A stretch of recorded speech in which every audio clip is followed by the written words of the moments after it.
Hey guys, welcome to Rosie's Dessert Spot. In this tutorial we'll be making a fun ruffled stenciled cake using a 104 piping tip. You're going to need a cake. So this is a 5-inch cake that's already been crumb coated. Coating it again now in black buttercream. I'll have a recipe listed below and in the eye icon up top for how to make buttercream. You can add black gel food color to this to get it nice and dark, or you could use dark chocolate ganache instead. Mix it in with some buttercream or just use it on its own, but then also add in black gel food color. Once your cake is covered, use a frosting scraper to scrape it down till it's nice and smooth. Bring that top lip towards the center with a spatula, and then let your cake rest in the fridge for about 20 minutes so the frosting has time to set. I've taken a toothpick and I'm just marking a line all around the cake at the middle point.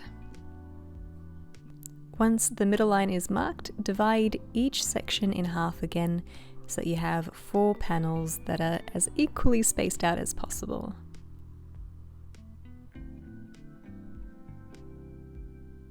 From here, you want to take the center and draw a pumpkin shape. So it's kind of like an apple shape as well, just creating one half sphere and then another half sphere on the other side and just connecting the two at the base.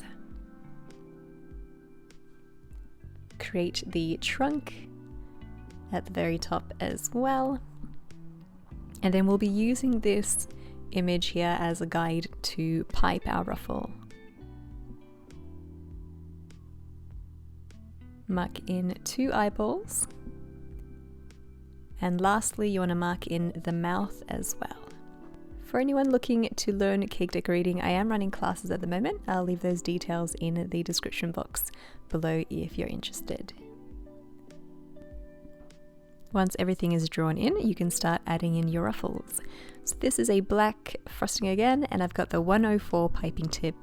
The larger end of the piping tip is constantly in contact with the cake. So as I'm piping, that buttercream is touching the cake, it's sticking there, and I'm able to create this ruffle that doesn't fall off. Even if it digs in a little bit, it doesn't matter. That ruffle will cover the cake, including that space where it might scratch.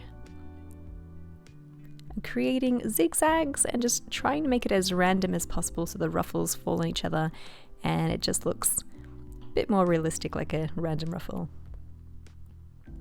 Using those lines that we created as a guide, butting it up at the top where that line is and then meeting it at the front again.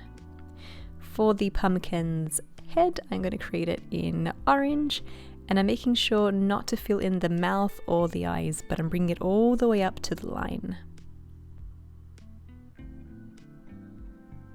Notice I've also just piped it about halfway, and then I'll fill in the mouth, and I'll continue this sort of half kind of fill-in motion all the way up the cake. It just makes it a lot easier. If you were to cover your whole pumpkin face in the orange and then you try to fill in between the spaces with the black, so the eyes and the mouth afterwards, it would be virtually impossible. You'll end up knocking into that orange. So that's why you want to work it up in stages. Now that the eyes are filled in, I can go in with the rest of the pumpkin head. Have a look at either side of your pumpkin, make sure that it's as symmetrical as possible. Fill in any spaces as you need just to make sure that it looks symmetrical. Starting in now on the second panel, filling in with my purple frosting. I've used gel food color to color all of my frosting, by the way. You could use Chefmaster or AmeriColor, really great brands. Queen is pretty cool too. And you can find Queen at most supermarkets as well.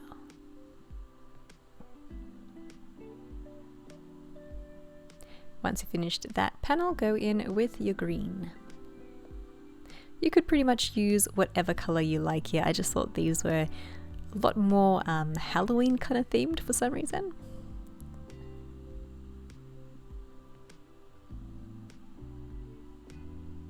It's a very relaxing technique, by the way.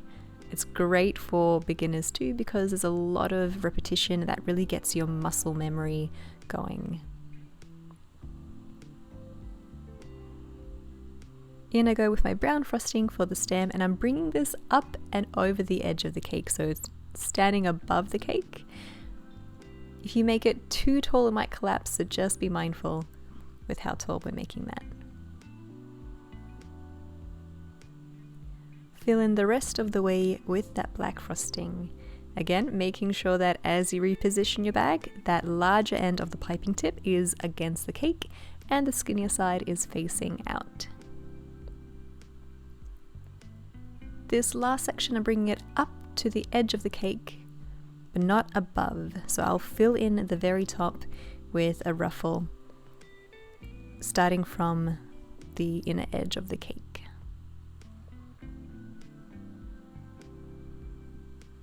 By doing this, it just elevates that ruffle a bit more and it creates a dam for our sprinkle so they won't sort of shift off the edge and fall off our cake.